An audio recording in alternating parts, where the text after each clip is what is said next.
Welcome to another little intro section we have here at the beginning of every Hatecast. This episode we go over what has worked for us in the past and what we're I don't know if we go into what we're currently doing, but I believe we do. With that being said, guys, enjoy the show.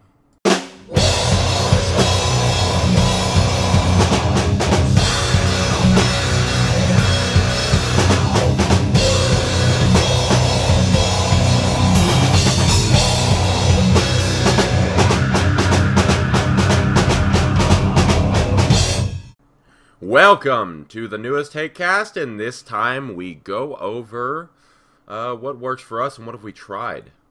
Some of the things that are missing from the years of yesteryear is people used to keep training logs. People used to keep, this didn't work for me. They wrote it down on a piece of paper, and then they just dropped it, Nowadays, everybody is flip-flopping like I don't know, like politicians or something.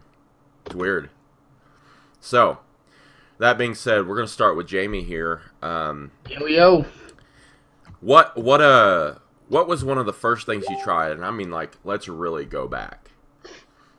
All right, so in high school, the way we started training back in the pre-internet days is completely unlike how people train now. And in fact, I don't do anything the way people with the internet do it now. Like, I'm not big on getting instructions before I do something. I don't look at the instructions for IKEA furniture. I look at the fucking thing, and then I try to build it. And if it doesn't work out, then I just get out the hammer and nails and nail the fucking thing together. Which is how I train. So I mean, the reason why I started training was because I had to do a strength test for the football team, and I weighed like 125 pounds as a freshman. And it was with 135 pounds, and I had never lifted before. Pulled that thing off the rack and just got fucking crushed by it. I mean, just stapled by it. And so I joined the weightlifting class, which didn't teach us anything. It was just in the gym, and we got to lift instead of playing kickball or whatever. Oh yeah, your coach just saying, "Go lift things." Go lift things. So there was a chart on the wall that showed a couple of different exercises, and there was a guy who was about my size. His name was Brian Kelly, and he and I just kind of like hooked up, and I told him, like, I need to figure out how to bench, and he was like, all right, I need to figure it out too. So all we did was bench press, weighted dips, weighted calf raises, and curls. That's it. That's all we did. 5 days a week we did that. And by junior year, I was benching 275. Okay. But what was your diet like back then, too? That's something that, when you're first starting out, everybody seems to put an emphasis, especially dudes, we put an emphasis on training and less on diet. So what I ate at Taco Bell something like 500 consecutive days in high school. Okay. So, by junior year, I was taking gym class twice a day. Because that was another thing we didn't do. Like, now you see kids are like, oh, well, I only have to take 3 maths or whatever and 3 English. We didn't fucking do that. We just went to class all day long. So I just filled up my day with gym. So I would take 2 lifting classes a day, and so they were before and after lunch. So I would lift. I would go to Taco Bell, get a 10-pack of beef tacos, house those, go back to the gym and lift more. And I mean, that's just what we did. And then after football practice, we'd grab more Taco Bell. After wrestling practice, grab more Taco Bell. So I ate a shitload of Taco Bell, and then junior year I realized I looked a little chubby, even though I was wrestling 135, so I was a little guy, but I wasn't like a super ripped 135. So hold on here. Sure. Something else that wrestlers go through is making weight classes. Did you have weight classes back then? Yeah, I wrestled 135. Okay, so was there, because I know some wrestlers that wrestled in high school that went from their weight class up 20 pounds, had to cut, gain 30 pounds, had to cut, gain 40 pounds, had to cut, when it comes to making weight class each year. Is that kind of what you were going through? No, I stuck at 135 because I'm naturally a really little guy. My mom was, I she died when I was little, but she was like 4'10" or something like that. So I naturally have a really small frame. So I wrestled 134 in college for 2 years. So I mean, I was cutting from like by sophomore year, I was cutting from sophomore year in college, I was cutting from like 150, 152. Yeah. But well, that's not bad. It's still I wasn't. And then they eventually bumped me up to 150 because I was so much stronger than all the 134s. I was trashing everybody, and we didn't have a 150 pounder, so they bumped me up to that. And then I started getting slaughtered. But yeah, so my training gradually morphed. I added in more lifts, like started doing pull-ups, started squatting a little bit. None of this ass to grass, I'm scratching my asshole on the ground bullshit. I wasn't doing any of that. They were half squats at best, but, you know, we were just loading up the fucking weights and having fun. Yeah. And did a lot of... Did you ever see any Sonny Chiba movies? Not that I can remember. Okay, there was a universal machine called a Marcy trainer that Sonny Chiba used to work out on. Bruce Lee used to work out on it as well. We had one of those in our high school. Yeah, so we had one of those. So I would hit all the stations on that thing, and then bench or do weighted dips. So that's basically how I trained until college. And then in college, I switched to more of a body part training system, like just pulling stuff out of Iron. I read a lot of Iron Man magazine. I was real big on doing a rep scheme on big exercises like bench, squat, deadlift. I didn't really deadlift. Bench and squat and like overhead press. I was doing 10, 8, 6, 4, 2, 2, 4, 6, 6, 8, 10. So like the first couple sets are warm-ups, and then you work down to a double, and then you add weight for the second double, and then you go way heavier on the 4, 6, 8, 10 going back up. And that worked out pretty well. My girlfriend now is doing that. And she fucking loves it. Also, I got to ask, so not to interrupt you here again, but no, go ahead. When you were introduced to muscle mags, that was around age what? I was in high school, so like 93. Okay, so you were in high school. You were introduced to muscle mags, and that's kind of a common theme when it comes to the old school guys. The guys that got really big and strong as they were introduced to muscle mags. So that's pretty interesting. Nowadays, it's all like online articles, and these three ingredients can make you burn fat, and it's like caffeine. Okay, you know. Yeah. But yeah, muscle mags were the.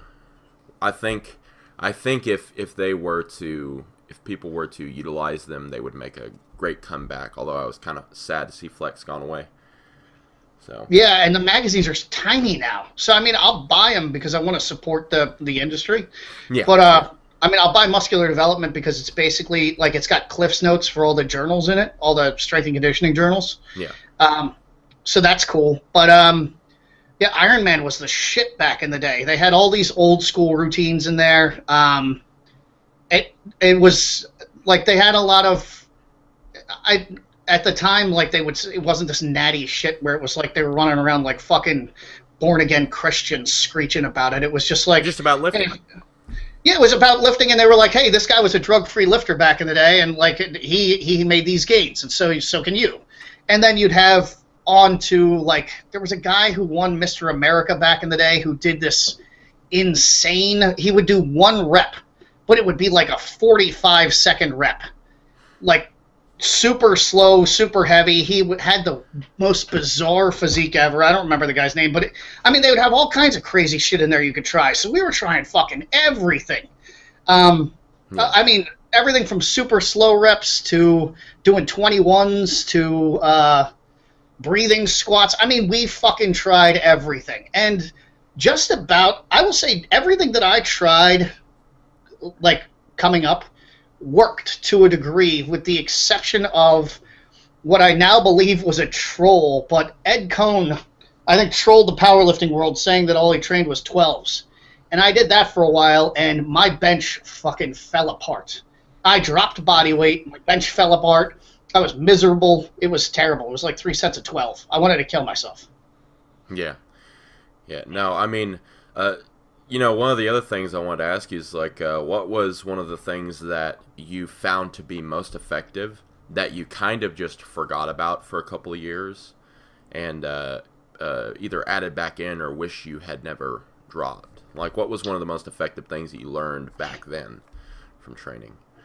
Well, this wasn't a back then thing, but it is a realization that I had recently that is going to come as amusing, because the name Chaos and Pain came because when I was training at Iron Sport, there was a guy there who was a strongman who had a very methodical approach to training. And he would crack the fuck up when I'd come in the gym, because he'd be like, what insanity are you doing today?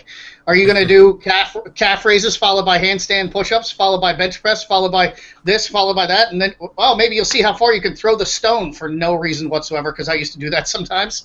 And so he called my training style Chaos and Pain style, because I called his something like boredom and lethargy or something like that. And so he called mine Chaos and Pain. And so, like, I thrive off this grab bag approach. And when I started training, when I started competing, I didn't actually train for powerlifting, but I started focusing more on the power lifts.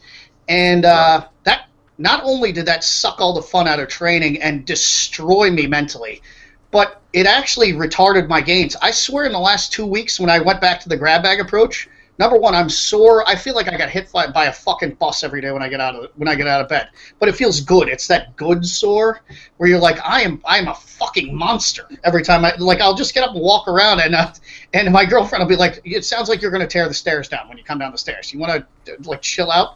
But I've gained like 10 pounds in the last 2 weeks because I'm force feeding myself and just training like a maniac. And I love it. I wish I had never stopped training like that. Yeah. And when I say grab bag, I mean, I'll do floor presses followed by calf raises followed by like jump squats followed by skull crushers or something like that. Like, I just go all over the place. It's whatever I feel like training. I'll train shoulders every fucking day if I feel like it. You know, if you look, and it's interesting that you brought that up, if you look at kids and the way that they squat down to the ground, it's perfect every time, you know, especially toddlers, right? Yeah. And that's mainly because, you know, if they're squatting down, they're making it play, and it sounds like you've found your playground again, and that's really cool. I like that. I was talking to a millennial. Well, I guess he's sub-millennial, a Generation Z or whatever the fuck it is now. He's like 19. Millennial. Yeah, he's 19, and he was telling me about his lifts, and I was just like, he's a red pill, and so I made this agreement with him that if he dropped all that fucking stupid bullshit, I would help him train. So I started asking him about his lifts, and he's like 6'1", 185, and benching like, I think he said 210 or something like that, and I was like, oh my God, tell me about your training. And so he tells me about it, and I was like, do you actually enjoy that? And he was like, what do you mean? And I was like, are you having fun with that? And he was like, what do you mean am I having fun? And I was like, are you having, like, I didn't know what to say to him other than, are you having fun? And they don't actually realize lifting is supposed to be fun, which melted my mind. Because, I mean, I've been saying it, but I didn't actually believe it. Because I don't know why the fuck anybody would train if they weren't enjoying themselves. But that's the whole point of lifting. And if you're not enjoying yourself, you're going to suck, which is what we have going on. And that's why, quite honestly, I'm going to start just calling out these fucking empirical-based, these science-based bullshit artists. I'm just going to start calling them out and be like, fuck you, fight me. Like, you're a fucking pussy. And, like, Mike Tusherer is a strong guy. I will give him that. But he is a fucking cancer in this industry. He needs to just stop writing. He needs to go away somewhere. Go live in a fucking cabin. Keep that bullshit to yourself. It's destroying the industry. It's killing lifting. Yeah. I mean, there are some science-based people that I will go ahead and say that aren't completely full of shit. I enjoy listening to Mike Israetel speak. And oh, really? Do you enjoy hearing about the studies done on 12 detrained individuals who train 3 times a week, and you're going to actually take lifting prognostications off that? Are you talking about what Mike Israetel says? Every study that they do on lifting is bullshit. It's 12 kids who've never trained before, training 3 times a week, and they show that such and thus happened. Who fucking cares? I can make anybody stronger than a scientist can in a month. Yeah. I guarantee you. Well, I just like the fact that he gives a general outline for, you know, he has this whole system, and it's his, selling point. Let's fucking be honest. It's nothing more than a selling point, but he puts these terms like MRV and MEV and stuff like that, which is your minimum effective volume, maximum recoverable volume, the stuff that you kind of find out when you're training anyway. But he tries to kind of deliver it in a way that, this is what generally most people have as an MEV or something like that. You can't quantify that, though. There are too many factors at play. You can once you've been doing it as long as you and I have. I can't. I literally cannot tell you from day to day what the volume is that my body can handle. I know when I'm halfway through the workout. And halfway through the workout, sometimes I'm like, I feel like I'm going to die, and then I get a second wind, and I'm so much stronger the second. So then I just do all the exercises I did in the first half over again, and I'm stronger at them. So I've already done fucking 30 reps with 90% of my 1 rep max. Doesn't matter. I'm still fucking crushing it second half of the workout. Yeah. It doesn't make any sense, but, lifting is an art. It's not a fucking science. Yeah. Well, I will say this. Even though the guy's all sciencey, he does have the lifts to back it up. So does Tusher. Excluding Ian McCarthy, by the way. But Christ almighty. I just found out about that fucking idiot yesterday. Yeah, he got famous for calling shit on the Hodge twins. That's what Ian McCarthy, if you're listening to this, I hope you get fucking mouth cancer, you pussy. So and we hope you actually progress. No, I literally hope he dies a slow and painful death. Hey, man, I'm all about everyone progressing. Everybody. Well, his progression should be into the grave. Touche. But this is what happens when Jamie didn't get enough sleep and has 600 milligrams of caffeine and 50 milligrams of ephedrine before podcast. And when somebody in Jamie's life decides to hit snooze 300 times. But that's okay. Oh, my God. That's okay. I understand. But, with that being said... I actually grabbed a hammer out of the basement and put it next to the bed. The next time that happens, that phone is going to phone heaven. It's going to where Ian McCarthy's going to end up in some sort of special hell for idiots.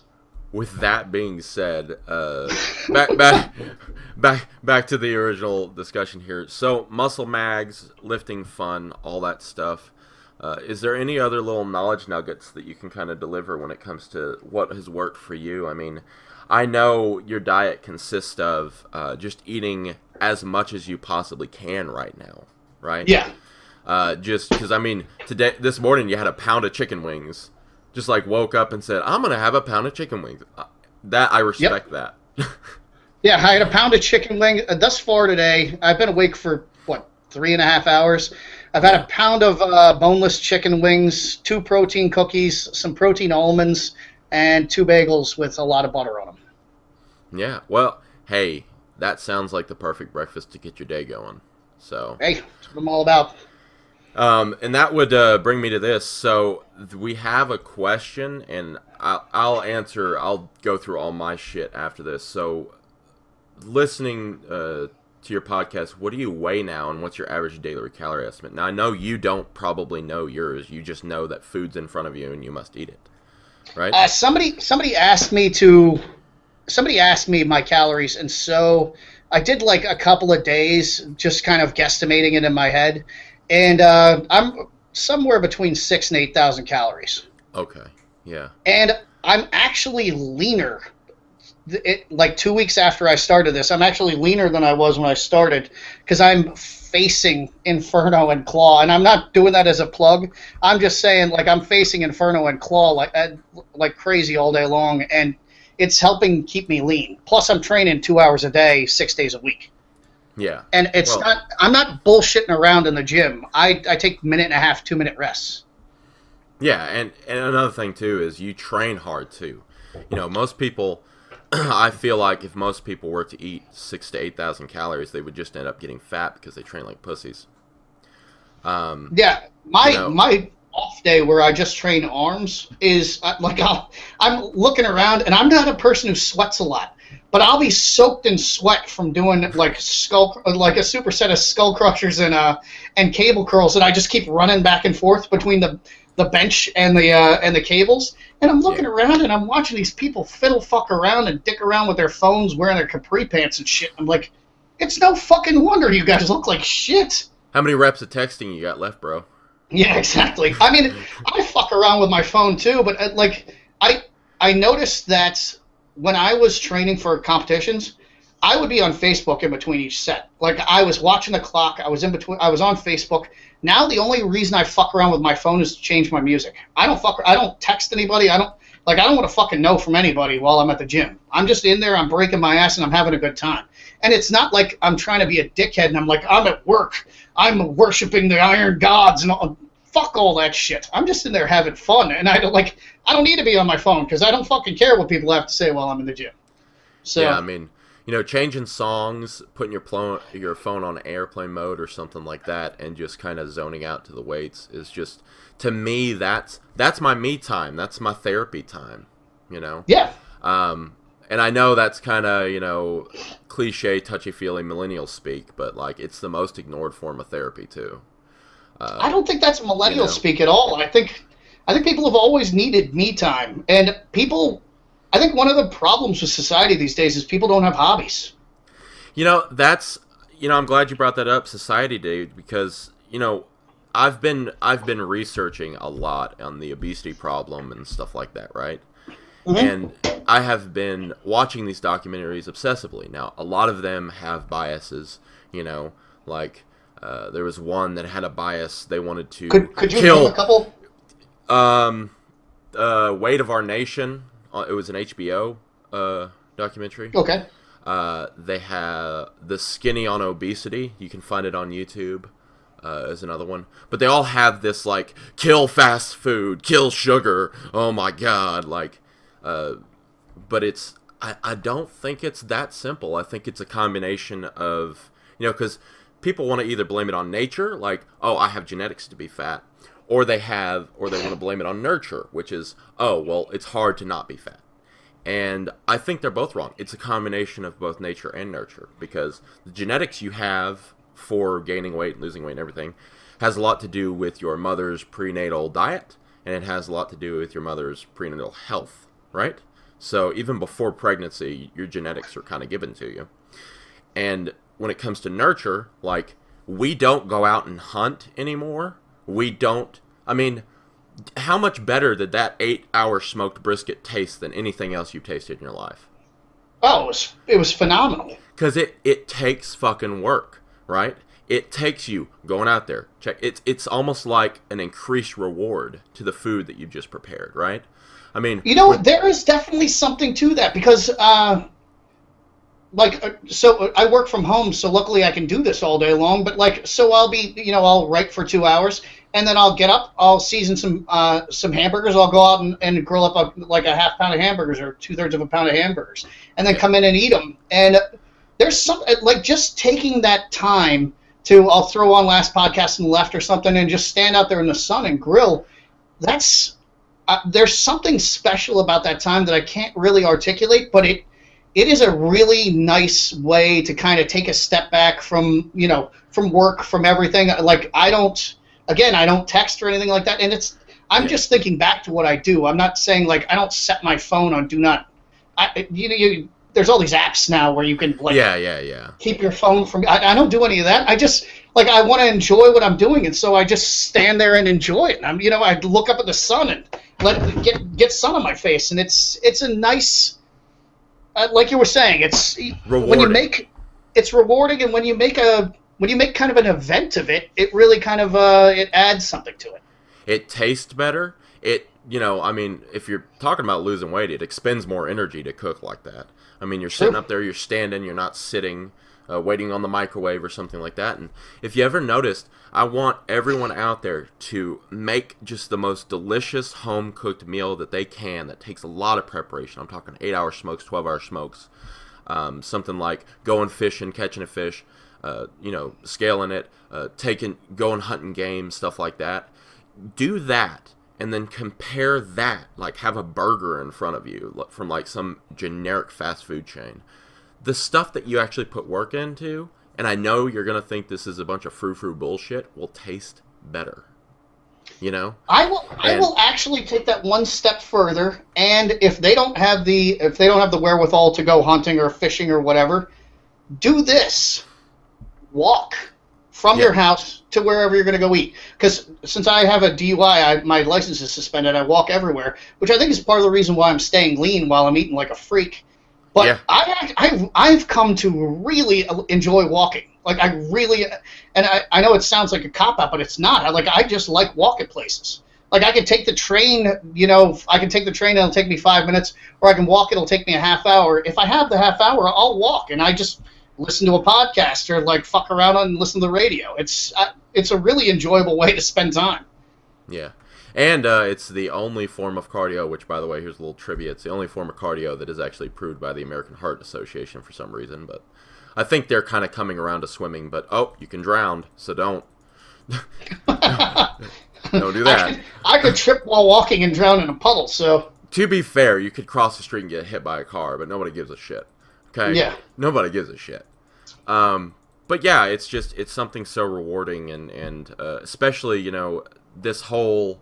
hunt, kill, feast thing, I think, is so ingrained in us, and it's especially important to kind of, even if you have to go to like Walmart, pick up a salmon fillet, right? You didn't have to fish that, right? You don't like fishing, you don't like the hooks, whatever. You have this intense fear of a hook getting shoved through your thumb like I do. But when it comes down to it, like, go do that. Put it on the grill and take some time preparing it, and the food will taste so much better. Trust me, I know it's fucking frou-frou and weird, but it truly does taste better. That doesn't sound frou-frou to me. It sounds more primal to me. But well, primal, it sounds like I'm a hippie, right? I'm like, you should be one with nature, man. No, you should just, you should make it more of an event. I mean, that's why people have barbecues during the summer, and everybody loves going to barbecues, right? I mean, it's that season. But again, that's an atavistic. It's an atavistic tendency. Like gathering around a fire is something that humans have been doing since humans have had fire. Like gathering around a fire and eating. I think it's an atavistic thing. It satisfies something deep within us that is sort of difficult to articulate without, again, sounding like a new age pussy. But it's an atavistic tendency that you need to resolve. And it probably translates into lifting, because lifting at the end of the day is also an atavistic, it's an atavistic thing. So, and part of our nature versus nurture thing, like I was saying, it's both nature and nurture. One of the reasons why I think that, we have a rising obesity epidemic, or it is an epidemic at this point, because we don't have those things that were in place to make us maintain a healthy body weight now. I mean, there's actually some studies about looking at, a screen damaging your eyes, because it's one plane of depth of field that you have to look at, right? So when you're outside looking at all the grass and all that stuff, I mean, you have to look at that blade of grass from a different distance away. There's research suggesting that your eyes will actually atrophy if you just look in one plane all the time. That's why screens are so damaging to your eyes. Same thing with books. Like back in the day before screens were around, people who always had you had all those scribes that were going blind. Yeah, they had their nose in books. That's because they were reading something from a comfortable distance all the time. And your body, yeah. I mean, and they were also inside all the time. I think that plays a role as well, because I've noticed that I basically become a shut-in sometimes. I get so focused on writing that I barely ever leave the house, it really fucks up your eyesight. And when you get outside, you have trouble focusing on things. So there's definitely something to that. And if you go ahead. No, you go. I was just going to say, now that I'm 40, you're supposed to be losing the ability to differentiate between near and close. Like I'm supposed to be developing nearsightedness. I haven't yet, but I think it's because I do these weird eye exercises that I just sort of developed on my own because I have bad eyesight, and I think they're helping. So.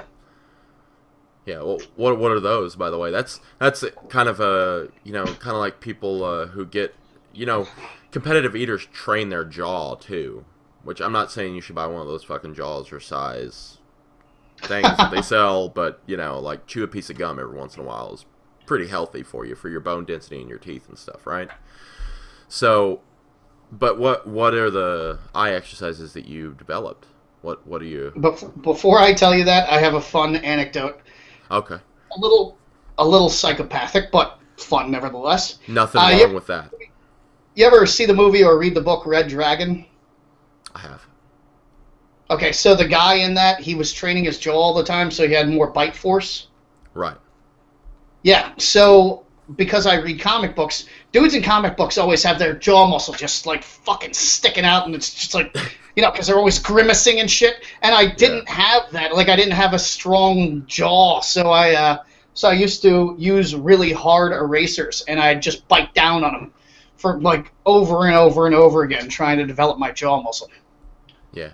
They have this gum out there that Romans used to chew. It tastes like complete and utter asshole, but it's one of those things where you can pop it in. It's kind of like rock candy, and it softens up, and you can take it out, leave it on the counter for or leave it in a container. Let's be honest here, because counter's gross.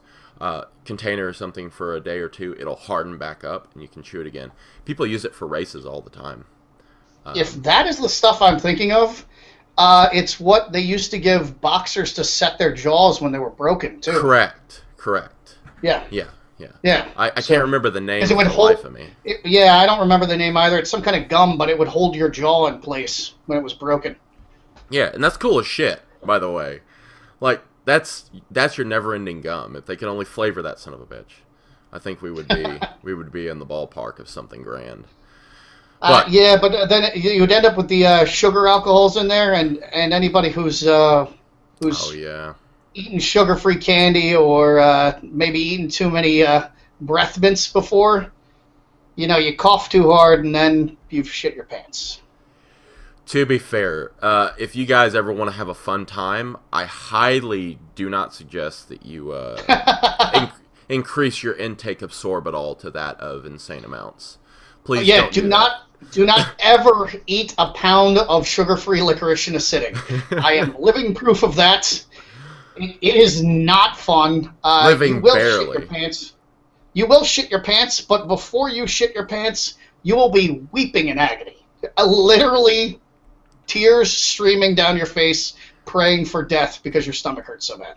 Well, before we go into mine, let's hear those eye exercises, though. I'm interested in those because I have really bad eyesight.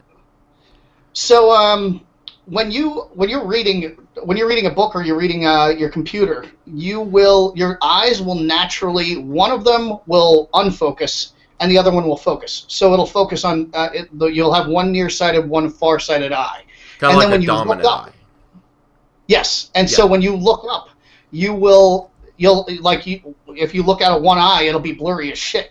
So I will constantly go back and forth between one eye to the other. So if I'm looking at the computer and I notice one eye's fuzzy, I'll close my other eye and make that eye focus on the fuzzy eye, focus on the thing, and I'll keep that eye closed and I'll type like that, and then I'll go back and forth between eyes, and then I'll stare at it with both eyes, and I'll do the same thing with distance. So if I've been working for a while and then I, want to eat burgers and watch Forged in Fire, I'll have to do that with my eyes just to get my eyes so that they're on the same level. But it seems to be helping because the ophthalmologist was shocked at how good my my close vision was.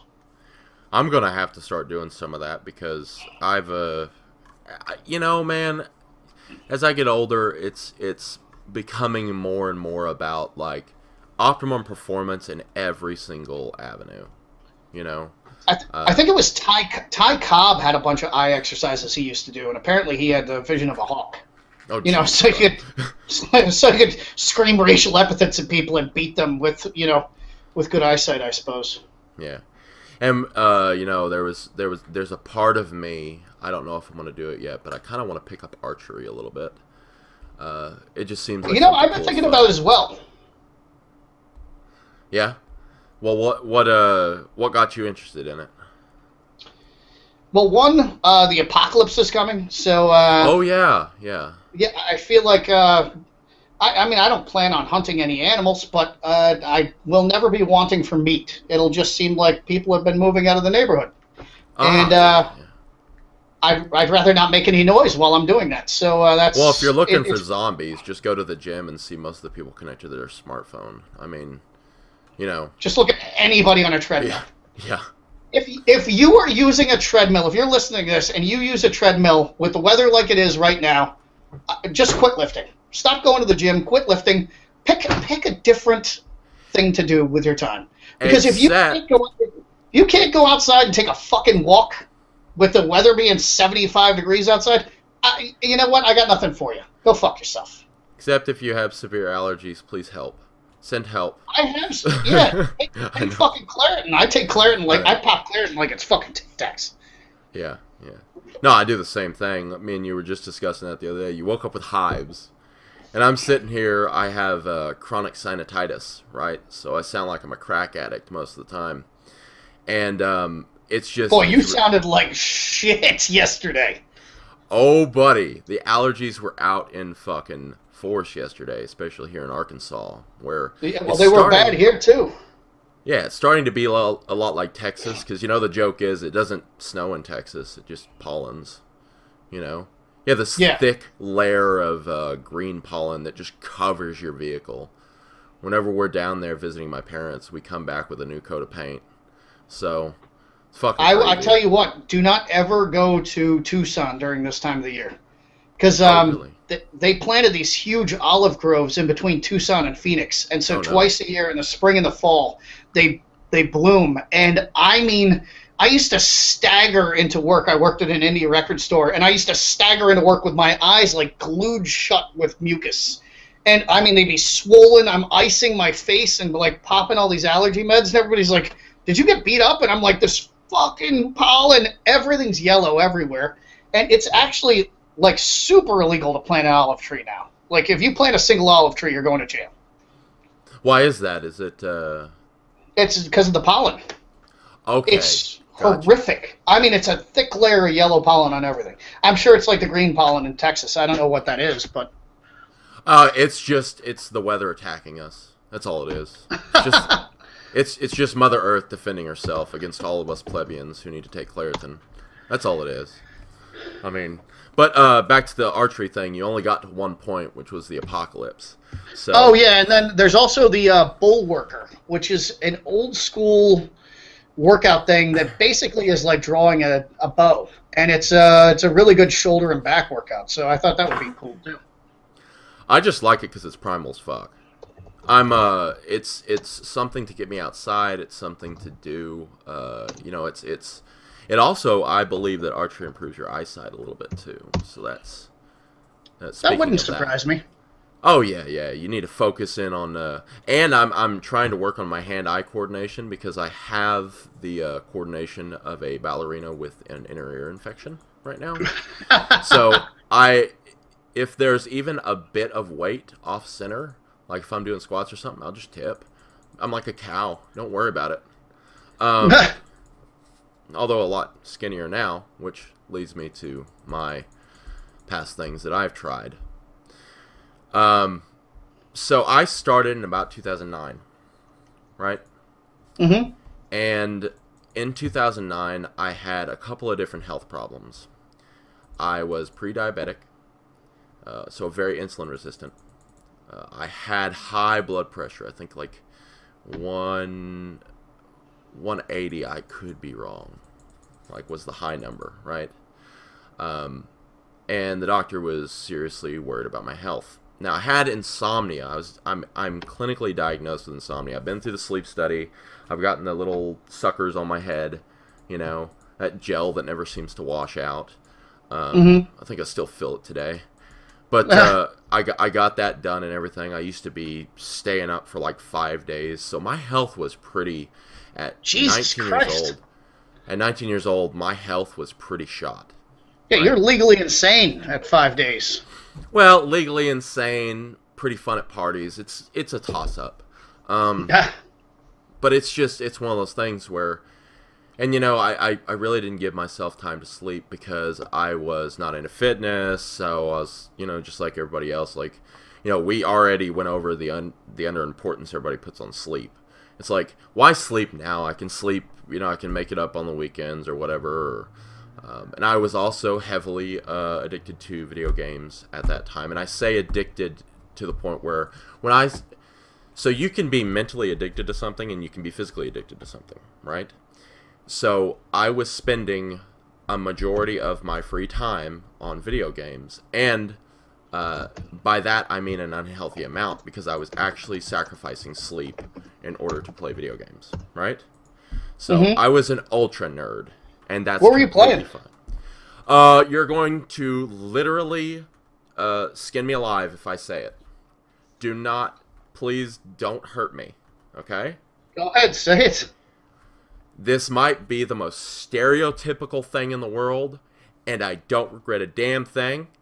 Actually, I do. It's pretty bad. MMOs, massively multiplayer online games. So, like World of Warcraft, Lineage 2.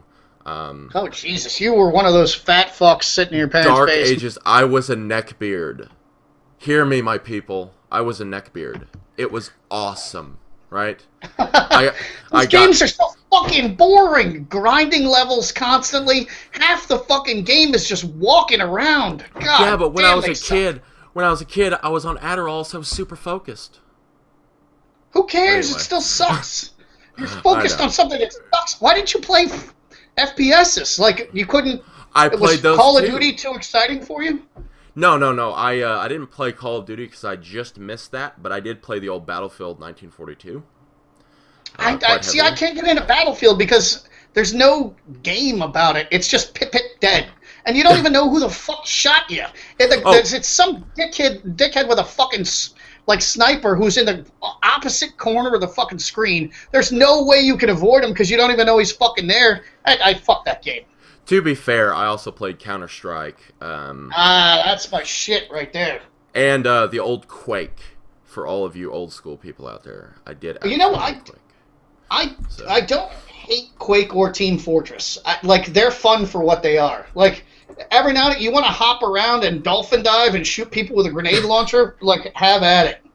Like, that's fine by me. Well, provided you're not in my fucking Call of Duty Black Ops 2 dolphin diving no scoping me like a faggot. Like, I'm good with that. So.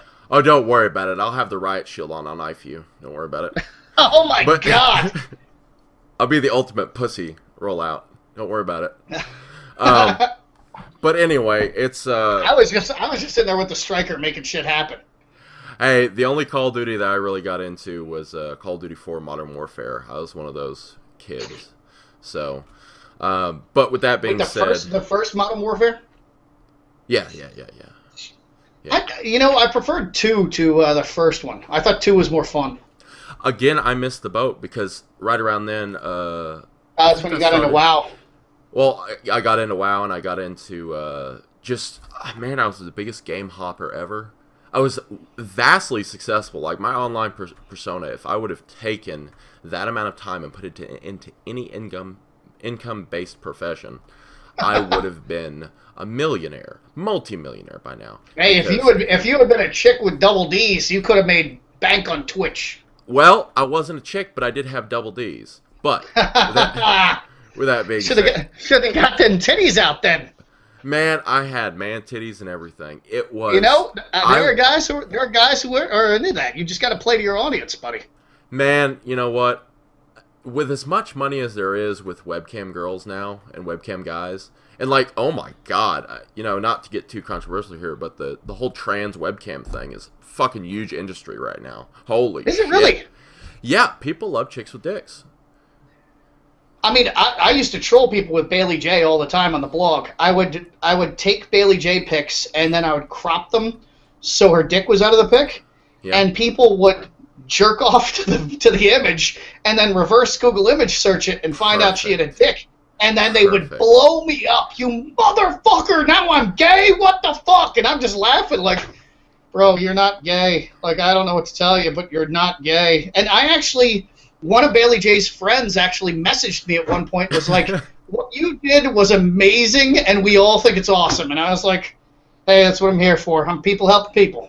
You remember those old Flash games where it's like raw meat or pussy? Oh, yeah. I love those roast beef pussies. Those things are great. Oh, man. Get in there, chow down. Okay, this is devolving again. This is falling apart. But so I was big, and I had a bunch of health problems. I had insulin resistance, like I said, massively overweight. I was pretty much on my way to heart attack city or something else, like diabetes probably, most likely, right? I have a logistical question for you that's a little bit personal, and it's a little bit uncomfortable, but I think a lot of us would like to know. Plenty of strokes, don't worry about it. How does a fat person jerk off? Like, so you got to skin it back? That was never a problem for me, but... No? Yeah, no. All right. Well, I mean, could you see your dick before you pissed? Yeah. All right. Well, then you weren't that fat then. No, I was. Anyway, maybe that's hung like a donkey. All right. Well, hey, hung like a donkey. There's nothing wrong with that. No. Anyway, moving on. Vastly uncomfortable question. Oh, incidentally, Thor Drew jumped in and he answered the midget question for me, which I'm not going to share with everybody, but you should IM Bryce if you would like to know the answer to whether or not he fucked a midget. Okay. Since he I'm going to get in hot water if I talk about it on podcast. So, with that being said. He came out of nowhere with that. That's the only reason why I bring it up. Oh, my God. It was great. Health problems. I had health problems. So no, I had some health problems, and so I knew it was, I didn't exactly know it was time to change, because at that point, I just didn't give a shit. I was Were you having skin issues too? Huh? Were you having skin issues too? By that, what do you mean? I mean, I had, blotchiness, and I had pimples everywhere, and it was, like, my hormonal profile was fucked. I know people get rashes under, like, in the fold type area. I actually did. I have a recurring little pus nodule thing that I'm gonna have to go to a dermatologist to get removed on my lower abs. That kind of just fills back up. And hey, it's better than being fat. Oh, absolutely. I mean, you know, I still have it, but it's not that big of a deal. It looks like, coincidentally, it looks like an injection mark. But you know, hey, moving on. But it. Go ahead. Are you aware that and it seems to be only females, which is very interesting, but they watch as a form of therapy. They watch cyst extraction and pimple popping. Okay, to be fair, some of those are really cool. Okay. Mel was watching it the other day, and I was just like, you know, I love gore, and I'll watch somebody get their leg cut off, but that's fucking gnarly. Like, and she'll just sit there fascinated, and I'm like, you can't watch a horror movie with me. I can't put on Cult of Chucky, but you can watch that. It makes no sense, and it's cathartic somehow, which I don't understand. Well, I will say this. It's kind of like those slime videos now, where it's oddly satisfying for, like, you know, these teenage, I'm guessing teenage girls, but if you're a dude out there, what's a slime video? It's basically like silly putty that they make with glue. The sound of it is soothing to some people. It's those same fuckers that watch people eat, like listen to people eat. And they like those whisper videos, which I still don't know how you jerk off to. Oh, man, those are the best. Let me read off a box of cereal to you. How do you masturbate to that? Quietly. I guess. I don't understand how that's sexually arousing at all. And I mean, like, I wonder that if there's and furries couples are involved like in the that. only two things I don't understand. I can get my head around anything else. That and furries I don't get. Well, speaking of furry, oh, here we go. Back to the original discussion about my health issues, man. Hey, we're getting back on track. Hey, that's what you are, the conductor of this train. I am. I'm like an orchestra. I'm like a leader of an orchestra. I'm also very bad at it. So I'm just that guy who just keeps soloing for no reason. It's like, damn it! I'm like Peter stop playing Frampton Wonderwall. Nah, I'm more like the drummer from Rush. Okay, that makes it better. But well, prog rock never makes anything better. But well, I had a bunch of health issues, and I don't know what kind of sparked the change in me. Like I said, I was like I said previously, it was a woman, I think, that kind of lit the spark in me. She's gone now, but I did start working out because of that. And what I tried first and what worked for me was, and I'm not going to lie to anybody because I'm all about that truth, I starved myself. And you kind of have to at that point, right? It's one of those things where your body's just so used to storing things, you know? It really is this freakish mechanic that you kind of have to dance around. And for me personally, it was I starved myself for a little bit, and I just threw exercise at myself like I was a crazy madman, right?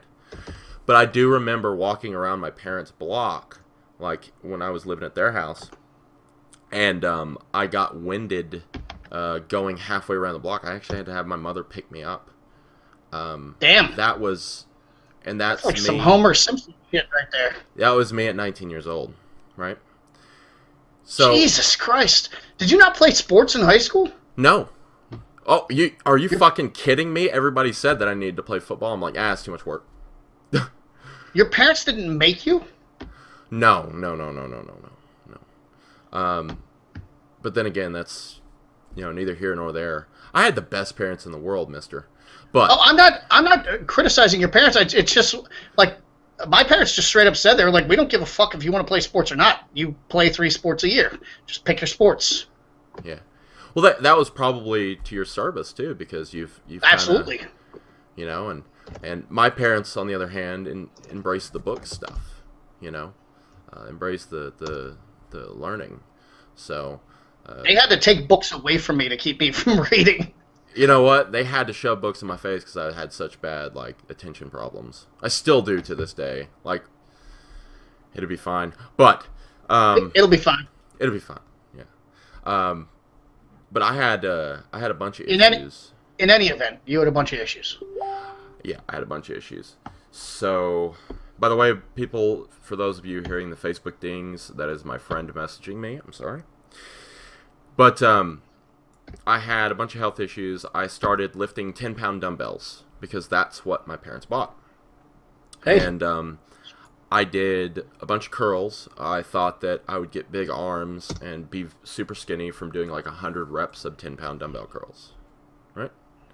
There was actually a bodybuilder at the turn of the century whose name was Bobby Pandore, and he lifted 10 and 15-pound dumbbells for thousands of reps. And we can post a pic in the comments. He was actually he was buff as fuck.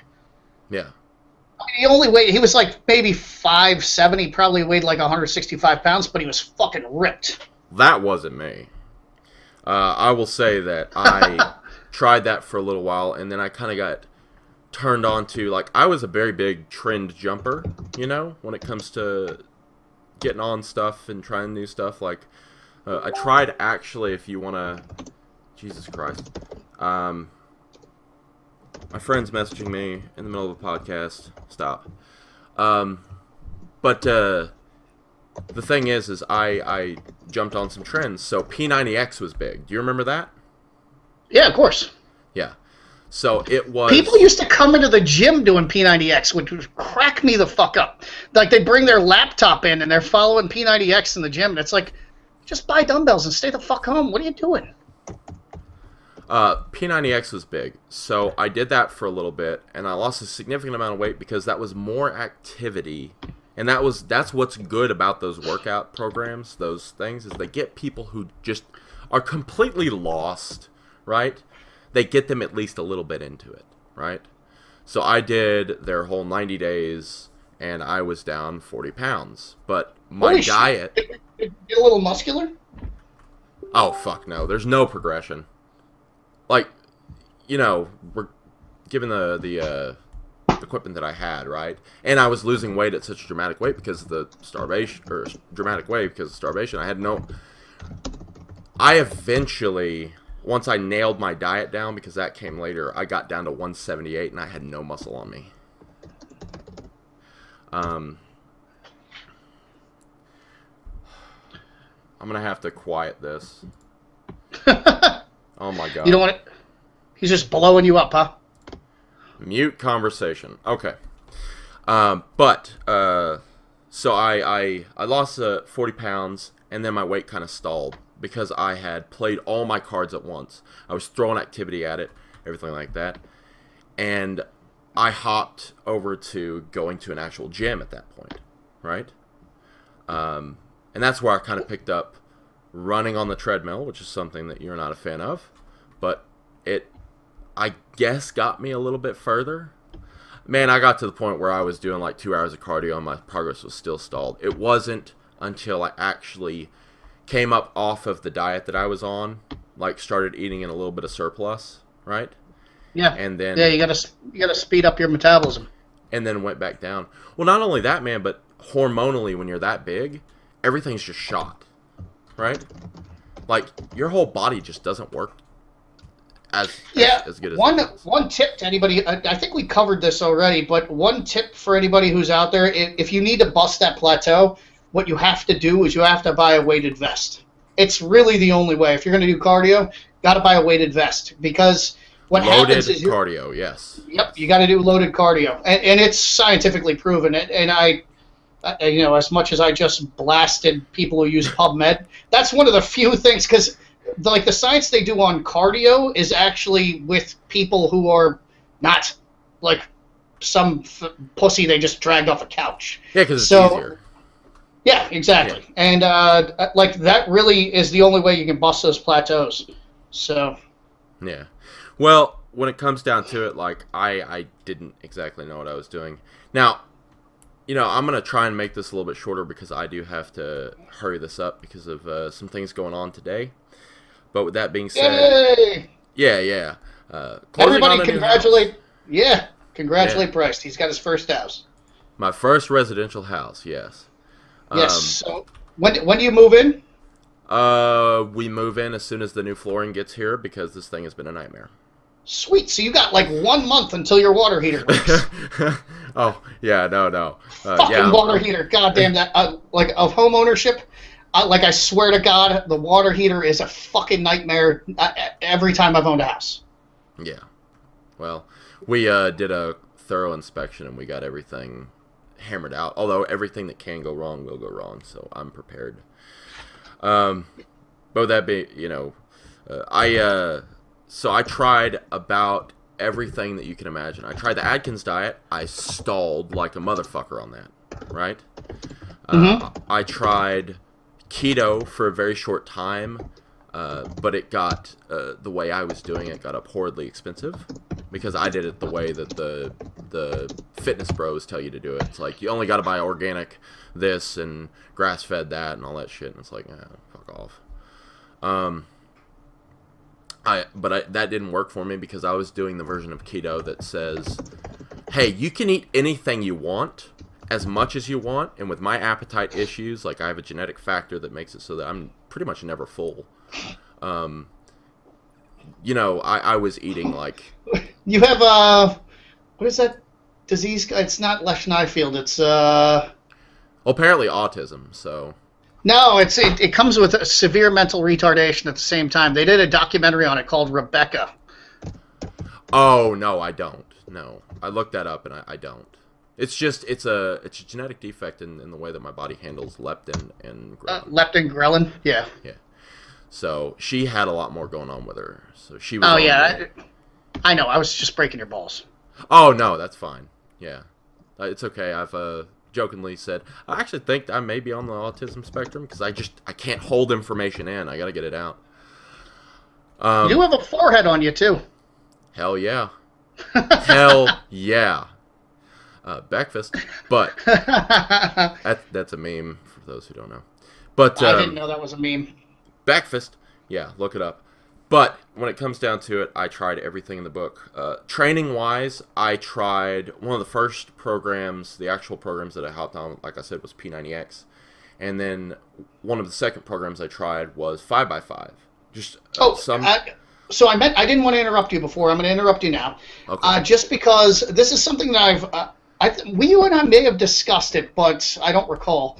Do you think, having been in this position, do you think it's a good thing that you did P90X before you actually went into a gym, so you had a little bit of familiarization with weights, and also you had a bit of a baseline of strength and fitness before you went in the gym? Very good question. Abso-fucking-lutely. Kind I of would like definitely agree with that. I've told people before, like, look, you're completely untrained. Spend a month, do as many push-ups a day as you can, as many push-ups, as many sit-ups as you can a day, and then go to the gym. right. And I would even throw in squats, air squats in there too. Like, Yep. you know, if you're bigger, because squats are kind of mechanically a bitch. And if you don't have some already preconditioned, motor learning patterns, it really does fuck with you if you try and squat for the first time and then you have the bar on your back and then you're like, oh no, I just dropped. Especially if you're like me. I mean, I didn't start out where a lot of people start out, because a lot of people claim that they're strong in the gym, like right off the bat. No, I couldn't even lift 10-pound dumbbells barely. I got up to 100 reps, but I started out at like 5. It was really Bill horrible. Kazmaier benched 350 the first time he ever laid down on a bench. Yeah, that's just fucking... That's just shenanigans. Shenanigans, what it is. Yeah. That's crazy. But leading on, I eventually got down to, after working out from home while I couldn't go to the gym, so like holidays and stuff like that, right? Because #no days off.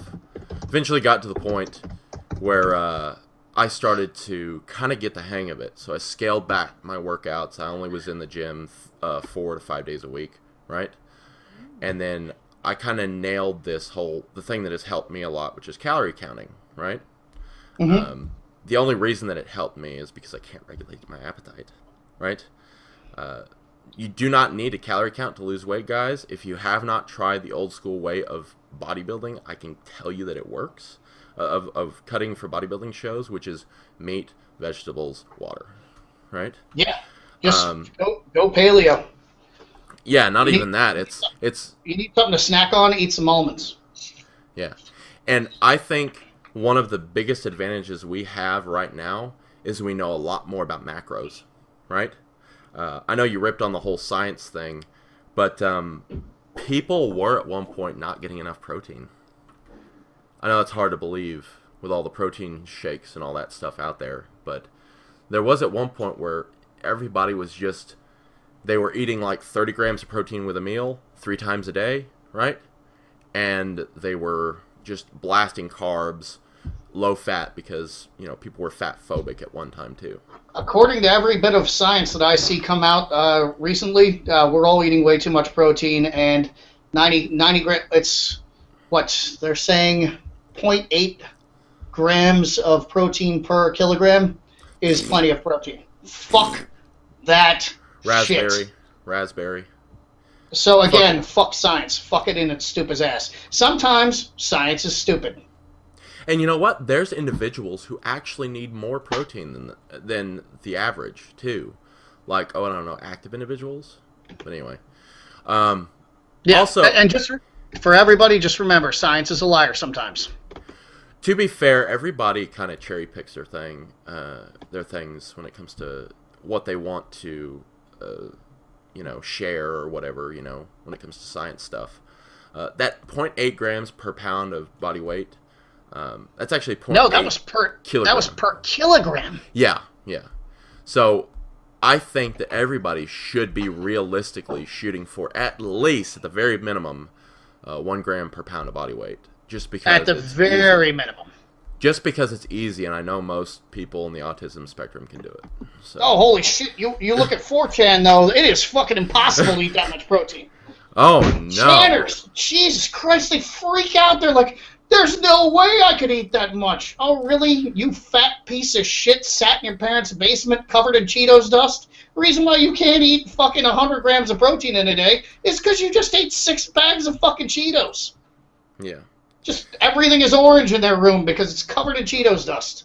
And for the record, I would like to state that I'm reasonably certain from looking at 4chan that the average IQ on 4chan is roughly equivalent to the average IQ of gorillas. It is definitely not over 100, and they are not nearly as smart as they would like to think that they are.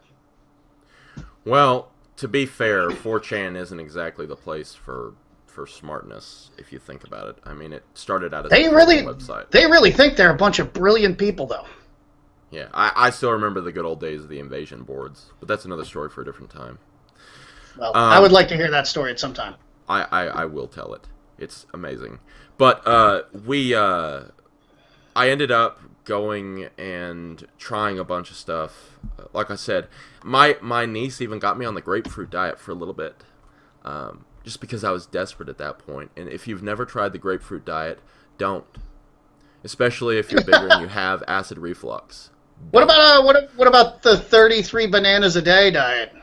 Oh, that I don't fucking know about that one. Like I pretty much have been on calorie counting because it's what works for me for like more than 3 years.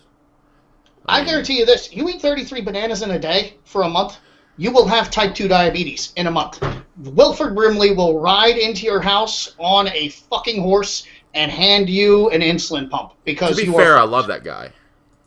Oh, Wilford Brimley's the shit. Yeah, he's fucking badass. He was a hard ass back in the day. Yeah. He was hard as nails. But he's still fucking scary with that big ass mustache. Yeah, no kidding. I wouldn't want to disappoint him. Like no, because he looks perpetually disappointed anyway. So if you actually did disappoint him, God knows what he'd look like. Let me tell you something. He looks like the generic version of everyone's grandpa, kind of. And he like has that I love you, but you better not disappoint me look. And that just terrifies the fuck out of me for some reason. He looks like a walrus to me. Well, he does, but he looks like a disappointed walrus. Everybody's grandpa pretty much looks like a walrus sometimes, or a stick man. Yeah, a walrus or a stick man. So, but with that being said, walrus or stick man. So I turned into a stick man. All right. And I got down to 178. Now this was in 2013, I guess. So I had a couple years of trying basically everything, right? And then I decided that I didn't want to be 178 weak and small anymore. So I was doing 5x5 for a little bit, and then I started just grab bagging, kind of like Jamie does, honestly. Although I do have a rough outline, like I know today's upper body day, so I'm going to do upper body exercises, right? And there's stuff that never leaves my program. Like, I love doing incline barbell bench press. It is one of those things where I absolutely love doing it every single time I do it, right? That's an interesting cross-promotion because the article I'm posting today is about a man who had a 500-pound incline. Oh, shit. Oh, yeah. We were just talking about that. I mean, this dude, I'm surprised. Did he complain of ever any shoulder issues? None. Was he wearing wraps? Nope. Okay. Well. Yeah, even when he was he trained for 15 years to get to that point. He wasn't like one of the other guys that I've written about that was an upper body specialist who like was an overnight success.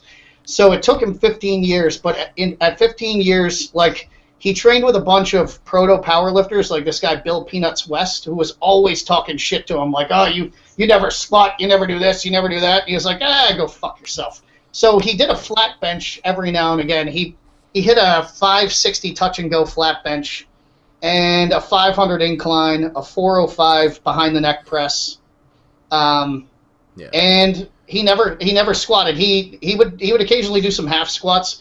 I think he squatted 850, or half squatted 850. But really, he would just do a shitload of calf raises 4 times a week, and then he would run a mile in the sand. And because he weighed between 280 and 300.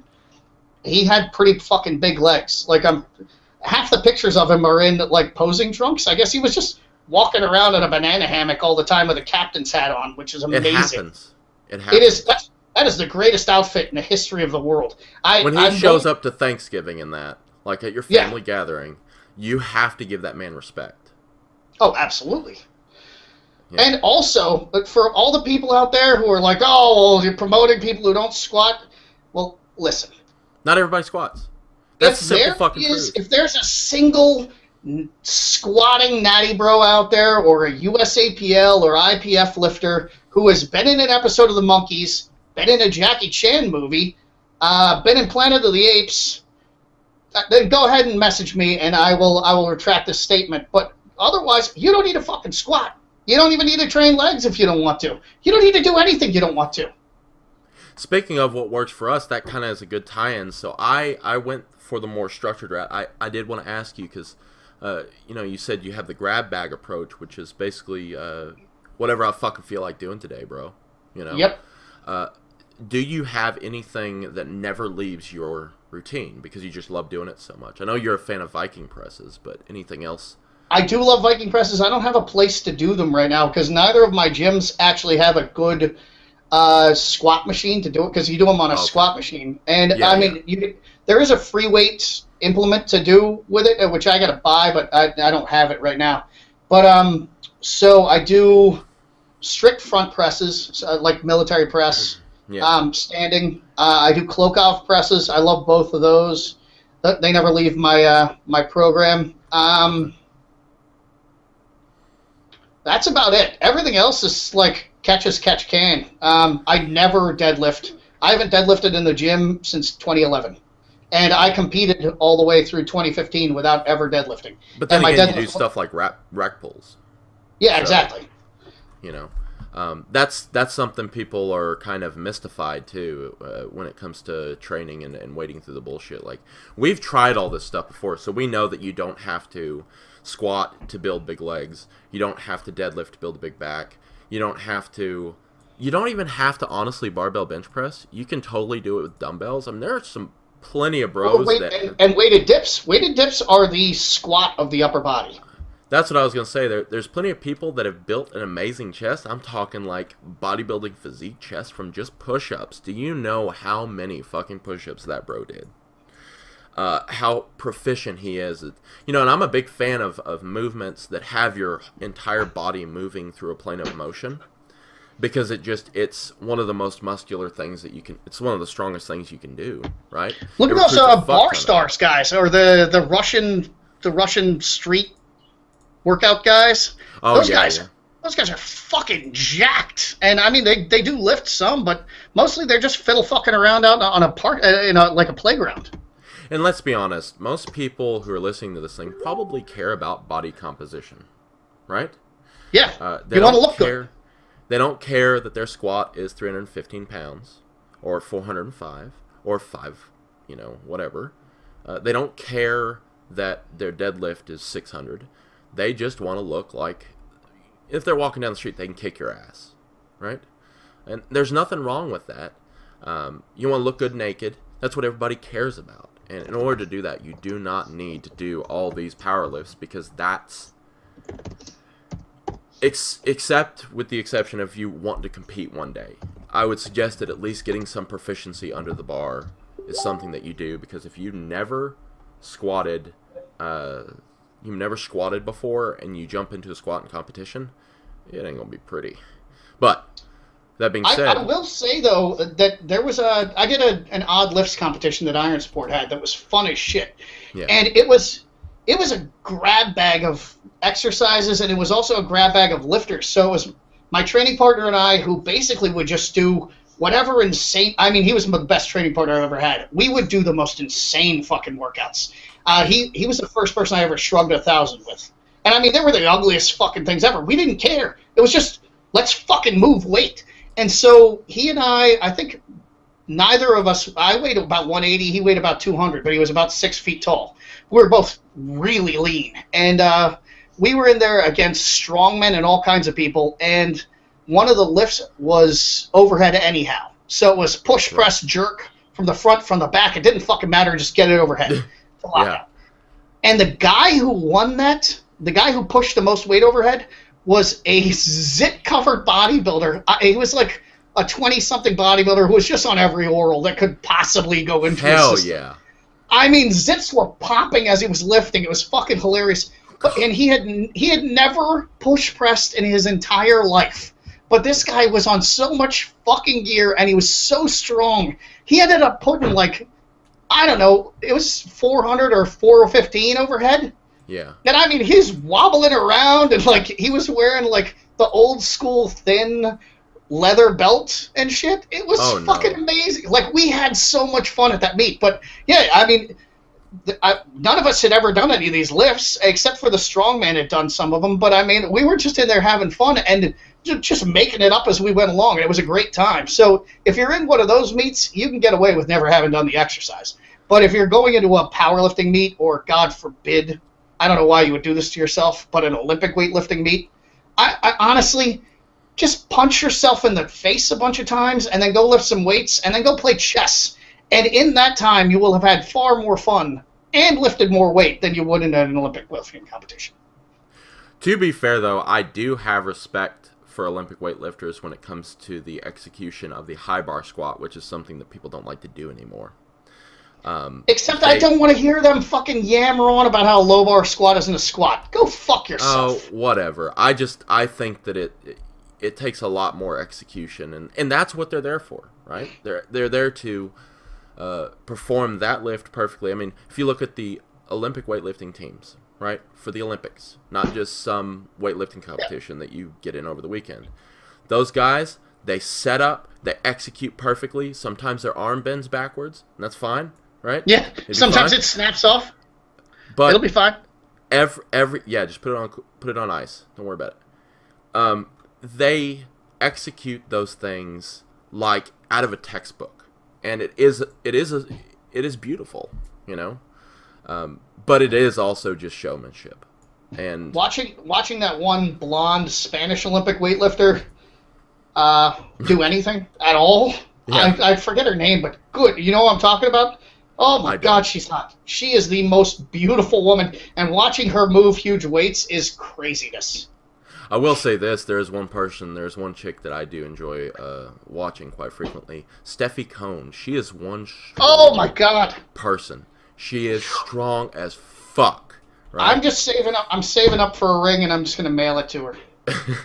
Just like, if you'd like to marry me, awesome. If you don't, I understand. You can keep the ring. Just notice me. Yeah, just words. I don't. If she spoke to me, I would just stare at the floor and mumble. I would not be able to speak to her because she's gorgeous and. What, she's 123 and she's pulling, what does she pull, 560? 5, yeah, it's over 5, yeah. Yeah, fucking crazy. So everybody who's listening to this, if you're not pulling in the mid-5s, you either need to work on something or you need to reevaluate what you're doing with yourself, because this broad's trashing. Yeah, because this broad's mangling you. But I will say this, you know, coming from where I've come from, I really do kind of enjoy seeing, and I know this is going to sound weird, but you know those bros that just show up to the gym, it's their first day in, they're shaking underneath the weight of a bar and 25 pounds. I enjoy watching their progress from day to day because they're on that fucking journey that we all love, right? They're on the way to making gains, and it's, I don't know, I like it when people go through, like, that's what I'm addicted to, man, now. You know, we were talking about mental addiction. That's what I'm addicted to now is the progress, you know? Just little improvements every single fucking day of things that I do. And it's almost driving me crazy, you know? It's how many little, because that's all we are, is we're regular people doing a bunch of small things that add up to a very big result, right? That's all anyone who's into fitness is. They're not something special. Right? No, you're not sacrificing weights at the altar of the iron gods. God, those fucking idiots on Instagram they're nauseating. They are nauseating people. But it's one of the best things in the world to see those little small percentages add up into. I mean, I was 178, now I was 233 lean. I mean, that's a fuck ton of weight that I put on. That's a fuck ton of muscle added to my frame. You know? By the way, I've had a bunch of people message me and say, Bryce is huge. And I'm like, yeah, I'm aware. Well, also, I don't know why they don't tell you that, but I don't know why they don't tell you, but...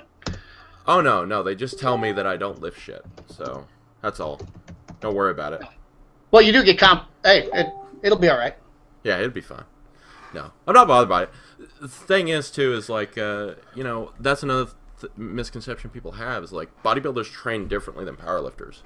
You know, I'm sitting there touching my chest on lat pull downs, pausing, and then raising up. Whereas if you're a powerlifter, you're doing deadlifts, you're going in there like a monster. You know, I do have to try out Skull Smash though from Andrew. So, what is a Skull Smash? It's basically an alternative to nose torque. So, Oh, fuck that shit. I want to be I about tried it. it once. I tried it once, and I was just like falling down. My eyes were. It felt like they were bleeding. I couldn't breathe. I basically had to pull without being able to breathe at all. I thought I was gonna die.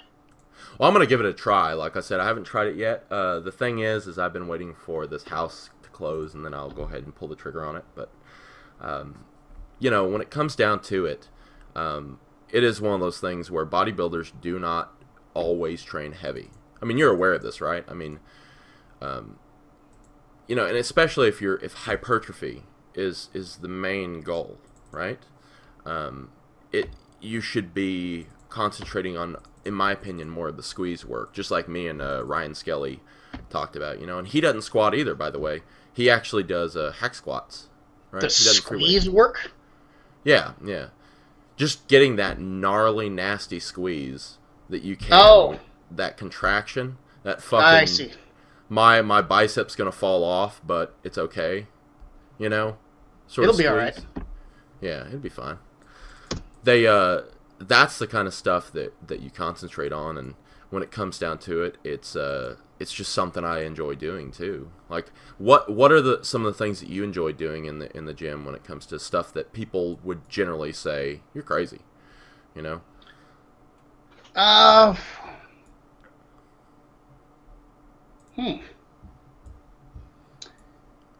I guess I guess the thing that I didn't expect that question. I was unprepared. I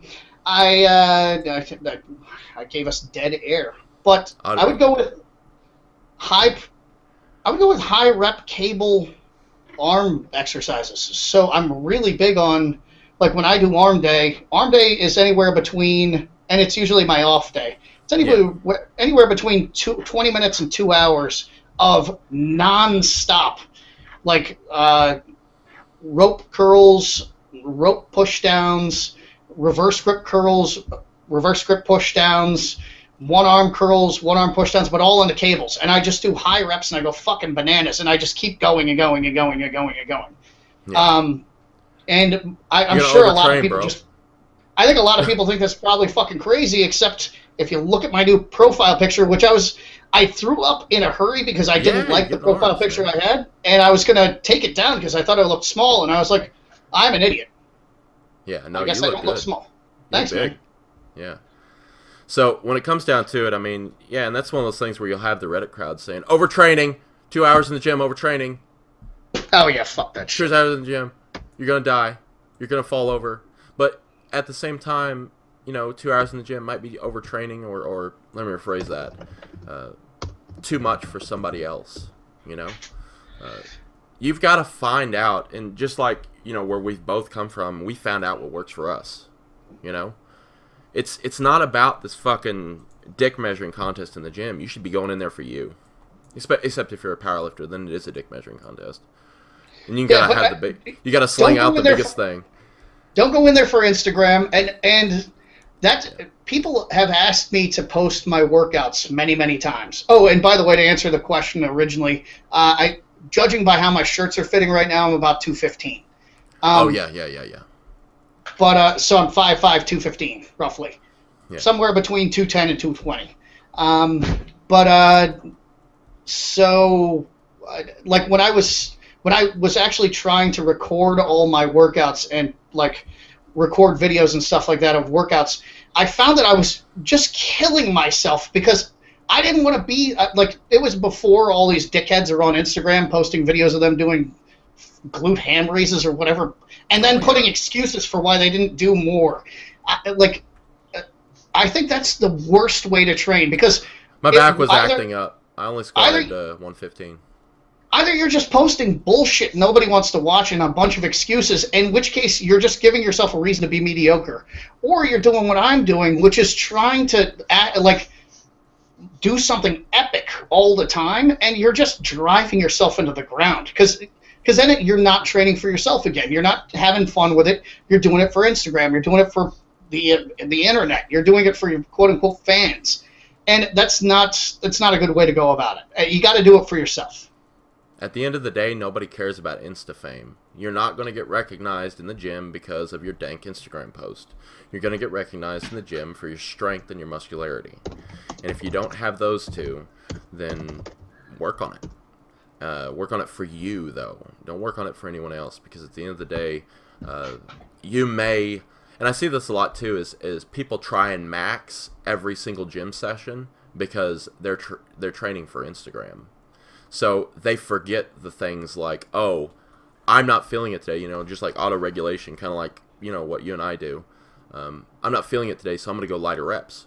Or I'm going to go more reps, concentrate on the squeeze, concentrate on blood flow and stuff like that. Because, I don't know if you've been through anything, but I've been through a lot of strains and stuff just because of the way that I train, right? It's just, if you're strong and you're lifting an appreciable amount of weight, there is no fucking way that you're not going to get the occasional muscle strain or whatever, right? And I'm not going to max because I'm just going to make the strain worse that day, I'm also not going to post that fucking lift on Instagram.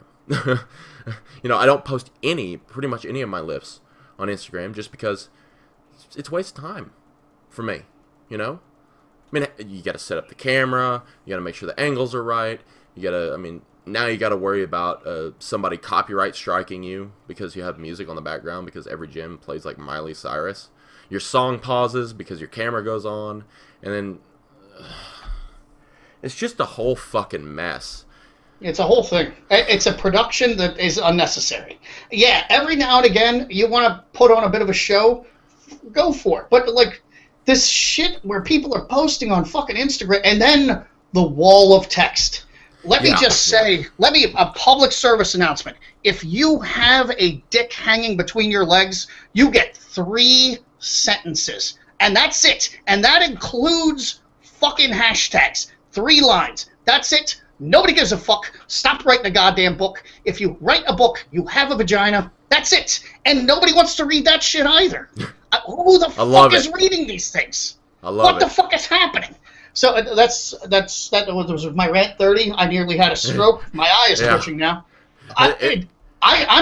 People will message me. I mean, you've seen people will message me on Instagram. I don't go on there for 10 days at a time because I'll see 3 posts and I'll pitch my phone across the room. It's crazy. This shit makes me nuts. Who the fuck cares? You're not a philosopher. You're not Yoda, and you've done nothing. Nobody gives a shit about your inner workings of your mind. 3 sentences. That is it. I get on Instagram more than you do just because I like to keep up with people, and there's certain people I keep up with through Instagram because apparently everybody hates Facebook, or the younger generation does, but they're owned by Instagram. That's because they're too busy fucking filming everything that they're not doing in life. Yeah, but you just need to keep up on whether or not George Lehman's banging ladyboys in Thailand or what. Exactly. That's the important part, man. Yeah, you got to keep up on your fitness celebrities. You also got to understand that the age of consent in Thailand is lower too, so some drama there. But isn't the age of consent lower in Texas too? Why doesn't he just go to Texas? No, although coincidentally, now this might offend some people. Alabama is 14, I think. This might offend some people, but there are a group of people in Texas, a very specific group of people that make it their mission to go down to Mexico, to Tijuana or something like that, because the age consent's lower. It's fucking gross. But with that being said, it's legal in their country. Like, that's not my it's not my thing to say what's wrong. I'm not going to American up your country. Don't worry about it. You just gonna get a property of George Lehman tattoo on your neck? Hell yeah. All right, that's gonna look sexy. I'm gonna have who is that person you photoshopped the dick off of? Bailey J. Yeah, that's gonna be right below it. Whew, Christ! I would love to show up to a meet with Bailey J on my arm. That would be fucking epic. It would be the best meet ever. But I will say that would be amazing. But I will say, long story short, guys, I kind of got derailed off my story. It's long and boring, but trust me on this, I've tried pretty much everything. And so what worked best for you? Well, I've already been over calorie counting, right? Macro counting is on a whole nother level, too, because I was actually under-eating protein there for a little bit. And I found that out, and I fixed that real quick with some, I'm big on bone-in meats, by the way, guys. So look at you on my tip. Oh man, because no. the APD is all bone-in meats. Yeah, no. My next diet, I am going to, with your help, go on the APD and see if we can't get me completely garbage bag shredded. Ooh, so, I like it. Yeah, I'm looking forward to it, but I gotta get my bulk on first. I plan to get on I plan to get to about 280, 290 this bulk. Damn. Also, yeah, fuck it. I'm not gonna fucking slow bulk anymore. That shit is for the birds. That's one thing I've learned too. Is a lot of people hold themselves back when they lean. Yeah, fuck the slow bulk. Just get after it. Yeah, and because fat to me is easy to lose right now, right? As in my current state, my new settling point, as you've mentioned before, it's easy to lose. So I'm not really too concerned about 10, 20, 30, 40 extra pounds, because it's just not important, goddammit. Like, okay, I'm going to look a little chunky. Who gives a fuck? I'll still look better than the average American. It's kind of sad. Speaking of bulking, not to interrupt you, but at some point, like when you're doing the Jamie Free podcast, you should have Sin on and talk to her about bulking, because she's like 4'10" and up to like 140 now. She has bigger arms than most of the guys who listen to this podcast. It's in the plans. Oh, is it? Nice. Yeah. I just gotta get some things squared away with the move, and then we're gonna have a bunch of guests on. We're gonna have what is that? That couple that wanted to come on. Yeah. Well, shit. Now I forget her name. Don't worry about it. But yeah, Marcy female powerlifter, 198 pounds. Really good-looking girl, and she just got ranked 7th all time at 198 raw. Marcy Armstrong, right? That's the one. Yeah, Macy Armstrong. Yeah, Macy. Macy. Sorry, Macy. But anyway, we're also going to have Backwoods Berserker on. We're going to have Roger Bailey, which is Backwoods Berserker. We're going to have Strongman Adufadu. I'll link his Instagram. I can't pronounce it for the life of me, right? He's one of the strongman competitors that we have here as a brand ambassador at Chaos and Pain. Really cool guy. Does a lot of really cool lifts on the grams, which me and Jamie both have a disdain for, but still, dude's fucking impressive though, so I don't mind watching his shit. But something that I'm going to ask them and ask everybody about is like, what did they find that works for them? Because at the end of the day, this is all, when it comes down to it, it's all our big experiment, right? Body composition changes, positive body composition changes, are something that everybody should strive for, like universally, right? Which brings me to a point that Wayne and I just discussed. Ah, really? What's up? And that is that everybody these days is afraid to fail. And so they don't, nothing ventured, nothing gained. Like Napoleon said, audacity, audacity, audacity. You have got to take some risks if you want to be successful. And being afraid of failing is an absolute golden path to failure. So don't be afraid to experiment. Don't be afraid to get out there and try weird shit. Like I've said before, the reason why I started doing this grab bag approach is because one day I just started, I don't even know what the hell got in my head, but I started doing back squat to overhead press. Yeah. So I would squat hard enough the bar would come off my back and I'd overhead press it. And I didn't know where the fuck to put that into my workout. Did it go in legs? Did it go on shoulders?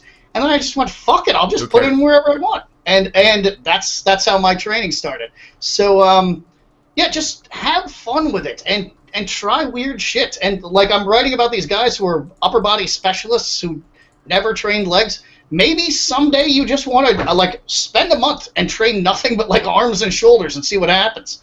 Give it 2 weeks. Can't hurt. Or I'm sorry, 2 months. Give it 2 months. I think that's longer is better when it comes to trying things. Yeah, but I mean, it's not going to hurt anything. No. Yeah. So, but back to what you were saying. Yeah. Back to what you were saying, man. Because people are afraid to try something like not training legs, or let me rephrase that, not squatting or something like that. But your legs are not going to atrophy because you're doing stuff like you're doing other stuff, right? You're doing if you're doing standing exercises, if you're doing weighted standing exercises, or like you said, like rack Bryce, pulls. if you're throwing in those like I used to do them too, the hex bar like farmers walks. Oh yeah, if you're doing that, your legs can't shrink. It's not possible. They're not going to shrink because you're loading a walk. So shit like that is going to take care of your legs. And if you really want to get your bench up, focus on bench. Go fucking ham sandwich on it. Train it 4 times a week. That's what I'm starting to do. I'm just gonna every other day I'm training some kind of bench. Because I've only for maybe 2 months of my life I've had a bench over 400. Yeah. And when it comes down to it, guys, one of the things you can kind of pick up, a little knowledge nugget you can pick up from this podcast is when it comes down to it, you have the reins for all of this, right? We don't. You're not doing Jamie's plan. You're not doing my plan. You have the reins for this. So anything that you want to try, just fucking do it, right? Yeah. Don't be afraid of it. Be like Nike. Be like Nike. I don't just know do it. Yeah. But it's one of those things. It's so powerful whenever you have the reins in your hands. What you can do. Just make sure that your sleep, your diet, and all that stuff is something that works for you. I would, if you are going to change something based on this podcast or based on you just want to try something, try one thing at a time, and if it doesn't work out, remove that thing and try something else. It's that simple, Yeah, you don't have to do Smolov every day of the rest of your life. That's no way to live. And to answer the original question, if you guys do want to hear more about absolutely everything that I tried, I'll cover that in a different podcast. I'm kind of on a time crunch today because we gotta wrap this up. Yeah, I have some interesting. You didn't answer the original question though. What do you weigh? How many calories do you eat? Today I weighed in at 240.9 because I was preparing for the podcast. So I broke the 239 barrier. And you're what, 6'10"? 6'5", sir. 6'5". A full foot taller than me. I'm not a freak yet. To me, you are. In the Valley of Lilliput, you are a giant. Imagine one day me and you standing shoulder to shoulder. It's going to be fucking hilarious. It is. Although, I had a thought today, because I'm going to be doing that full contact medieval combat. Yeah. I'm going to look like Gimli out there from Lord of the Rings. Oh my god. And I've decided that I am going to be German suplexing people out there. So I will say you have to record that. Absolutely. But I mean, it's going to look like Royal Rumble. I'm going to be suplexing because I have a great suplex. So it's going to be, and that in full armor will be something to fucking behold. Me beating people over the head with a mace and then suplexing them. It's going to be epic. And how many calories I eat, by the way, guys, is I'm bulking on 4,200, right? So 4,200. That is consistent, huh? It's low. It's low, but it's going to gradually increase. I'm coming up off of a diet. I'm not the biggest fan. Like, let's face it, I am more prone to fat gain. I'm not the biggest fan of just jumping right into like 1,000 calorie surplus, right? But my weight increases in a way, and my activity. I'm also training kind of lower volume right now, for me anyway. And when it comes down to it, I just don't need any more. Like, I'm gaining weight on this, so I'm gonna keep doing this. And that's the important thing, guys. Is if you don't know your calories, like if that's really important to you, start at something like 2,000 calories. Just track what you eat throughout the day, adjust. And then, if you need to gain weight, increase it by 100 or 200 or 300. Let's be honest. Your body doesn't really give a fuck if it's 100, 200, or 300. That's such a small, minute amount, right? And see if you gain weight or you lose weight. That's basically what I do right now, is I just adjust on the fly. Like, my maintenance is around, for the volume that I do, is around 3,850, right? Or 3,800, 3,900, something like that. So it's a little slow right now, but the bulk will be picking up. So I plan to shoot for 4,500 in the next 2 weeks. So getting up there close to 5. Look at you. Yeah. Gonna put on your big boy pants soon. Well, hey, I gotta get to 290, man. I gotta start thinking about being competitive. So I have to gain some weight. You know, I've put it off long enough, and not necessarily because of any. It's just a personal reason. Kind of like when you're bigger beforehand, you have kind of a thing in your brain telling you don't get bigger again. You know, it's almost like an eating disorder. And last time I put on about 20 pounds, and I was like, oh, I'm fine, so it doesn't hurt. You know, I kind of experimented. And now I'm going to be putting on a lot more than that. So there you go. And I mean, I even understand that. I will admit this, which is not something that I've ever admitted before to anyone, really. I'm going to go ahead and I'm going to throw this out there.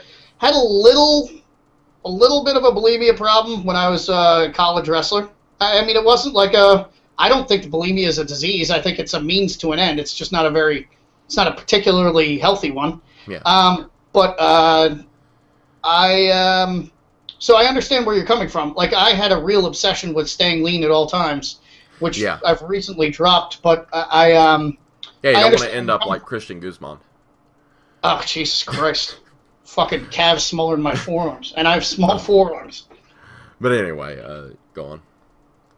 Yeah, so I mean, it's a trap we all fall into, and it's something that everybody has to work through in their own time, because you can't tell somebody, look, you don't need to worry about getting fat again. Like, you'll be able to drop the weight, because in the back of their head they're going, I can't ever be fat again. That's just fucking horseshit. So everybody has to get through that in their own time, and so they will or they won't. But we're here telling you, like, we've both been there, we understand, and if you want to get big, you got to eat big. So, yeah, and you have to be, you have to put down that fear of gaining a little bit of body fat. I swear to you guys, it is so much easier to lose body fat than it is to gain muscle. It's so much easier.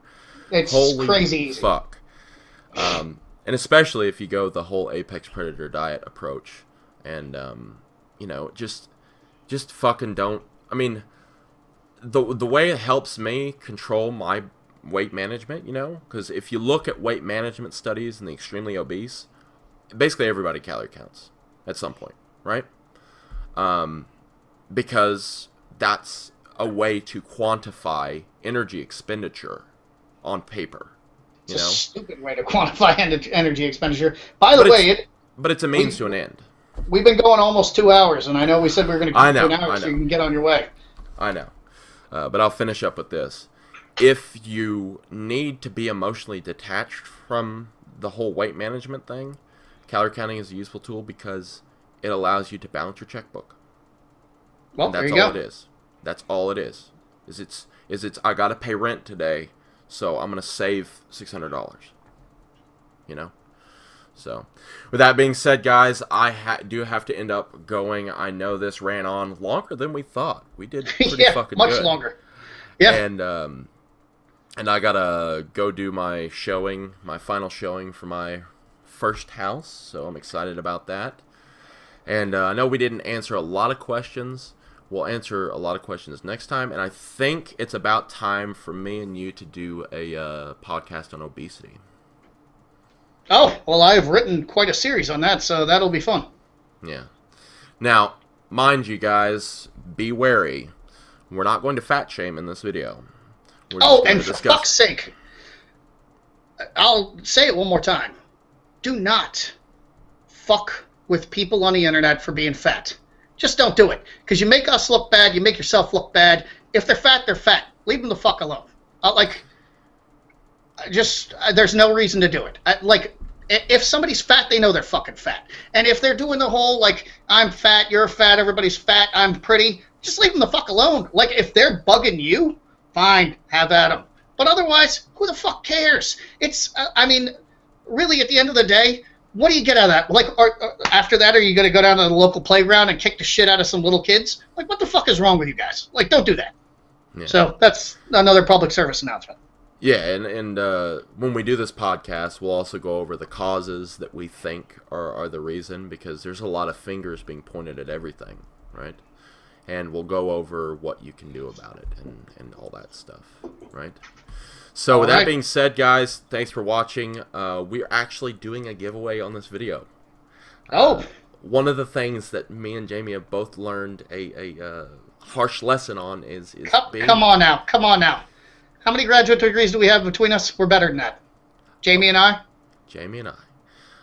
We have learned is the importance of health, and you might as well not be so fucking insulin tolerant. You know, you should take some Predator, and that's what we're giving away. We're giving away 1 free bottle of Predator, and all you have to do is comment in the comment section below, and we will contact you in some way. We've given away 2 successful things. 1, we didn't get an answer back, so please be aware that we will contact you on YouTube or Instagram or whatever. We'll send you a private message.